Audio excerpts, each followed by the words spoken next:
9 মাস যুদ্ধ করার পরে দেশ স্বাধীনের পরে আমি চাকরিতে অবসর হওয়ার পরে আসে এই বিভিন্ন সিভিল যারা ছিল ওদের সঙ্গে সাক্ষাৎ হয়। আমার দেখা হওয়ার পরে অনেক আমরা আনন্দ উৎসব করি। এর আগে এরকম ভাবে সুশৃঙ্খল হয়নি। আজকে তো এটা খুবই ভালো লাগে। ডিসেম্বরে যখন আমরা আসে স্বাধীনতা উদযাপন হয় তখন মনে এক আনন্দ, এত আনন্দ মনে যে আমরা দেশ স্বাধীন করে যে দেশে ফিরে এসে পেরেছি এর জন্য অনেক খুবই ভালো আনন্দ লাগে। করি।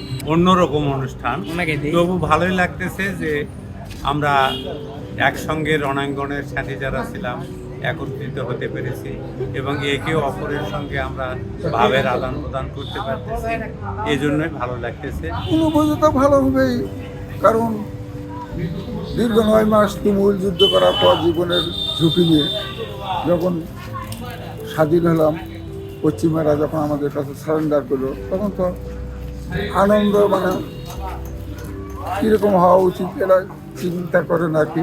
অবশ্যই আমরা অত্যন্ত আনন্দিত সেদিন ছিলাম। আমার স্বামী একজন মুক্তিযোদ্ধা ছিল, আব্দুল মজিদ, মারা গেছে স্যার।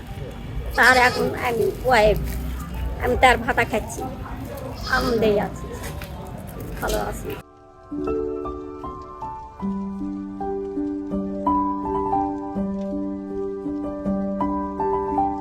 আমার নাম এম এ আহাদ আলী, বীর মুক্তিযোদ্ধা, FF ফ্রিডম ফাইটার্স বলা হয়। এবং পরে আমি পিএমএ চান্স পেয়েছিলাম যারা মারা গেছে তাদের সেবা করার জন্য, যার জন্য আমার ডিসেম্বরে আমার ছুটি হয়, আমি আসতে পারি নাই। যেমন ফেব্রুয়ারি মাসে আমাকে ক্যাম্প থেকে আসতে হয়েছে, কারণ ওই যে আমাদের বহু মুক্তিযোদ্ধা যারা আহত ছিল তাদেরকে সেবা করতে হয়েছিল আমাকে, যার জন্য অনেক পরে বাড়িতে চলে আসছি। আজকের স্বাধীনতাতে আজকের যে আনন্দটা হচ্ছে যেটা ভাষায় প্রকাশ করতে পারবো না। আজ স্বাধীন দেশে সবাই চলছি সবার সাথে কথা বলতেছি, এটা আমার সবচেয়ে বড় পাওয়া, তার চেয়ে বড় পাওয়া কিছু নেই। আমরা সবাই ইনশাল্লাহ উল্লাসী বা আমরা 16 ডিসেম্বর দেশ স্বাধীন করেছি, সেই হিসাবে আমাদের আমরা উল্লাসিত।